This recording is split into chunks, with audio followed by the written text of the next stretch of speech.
So I was in Brighton, which is in England, which is in the southern part where the beach is. They call it a beach. It's kind of like a beach, but it's really just rocks and water. I found it funny because at the beach there's a stone path. On the other side of the stone path there's sand, which I think is just there to mock the rocks that they call a beach. I was at this thing called World Fantasy Convention where they have books and tons of books and people who write books and people who sell books. And lots of books were had and gotten, and some of them were free. Too many of them were free. Like 10 of them were free. I didn't want any books. I was trying to get rid of books because we were there. I was there with my brother. Did I forget to say that? I was there with my brother, my older brother, the only brother I have.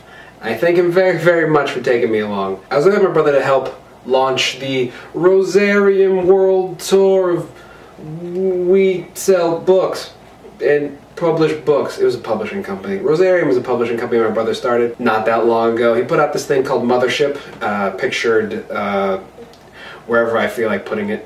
It's a sci-fi anthology. Linked down here is he put together his publishing company, and we were going out to say, hey, we're here, planting our flag in the soil of apparently Brighton. I got to watch my brother geek out for like ever over one of his favorite authors, which is saying something because he's a boy who reads for a living and then writes for fun. So a favorite author is kind of like a pretty big deal. It's like Bugs Bunny meeting Michael Jordan in that horrible movie they called Space Jam that happened in the 90s. Netflix. But while we were there, in the convention, in the place where we had to be there because the reason why we went all the way, I met a ton of people, a lot of writers, some of them whose books I now feel obligated to read. I totally got to meet Batgirl, and maybe it wasn't Batgirl, but her name was Barbara Gordon, so I'm going to stick with she's Batgirl. While I was there, I started filming things on my phone. I eventually got good at it. I eventually started filming more stuff, but for some reason, the only thing I ever filmed in the actual convention was a shot of books. We spent most of our day in the vendors area, in the vendors room, in the vendors pavilion. But after we spent our day there, we got to go down and hang out with everybody in the bar, or alternatively, the other bar. The one thing I did learn from hanging out with all these authors is that, well,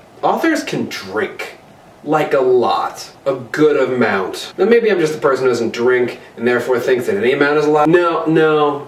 I've gone to frat parties. They drink a lot. I've done a few of these conventions with my brother, and this was probably the weirdest one, mainly because they actually knew who we were. Well, a lot of people came up to us and we didn't have to give them the hard sell trying to get them to buy Mothership or Coontown or Sunshine Patriot. They kind of knew who we were, at least for Mothership. They kind of knew what it was and what it was about. We didn't really have to say anything, and they just kind of bought it and then walked away. It was a very weird moment, especially for him. While we were there, we went to a Thai restaurant where we had dinner next to, but not with, Neil Gaiman. When we got the check, we did get more candy than he did, which was for one of possibly two reasons. One being that we were fat Americans and they gave us more candy because we needed to fuel our sugar-laced bodies. Two, we were just more awesome. One of them is true, the other one I just like to tell people. One of the nights we went venturing out looking for a place called Buddy's. After wandering what seemed like a very long time in one direction, my brother ended up asking a very, very drunk boy where the restaurant Buddy's was, to which the young male replied by pointing in a general direction off that way and then calling him a geezer. Around then I felt a little bit bad for him because at that point he had been confused for my father at least once,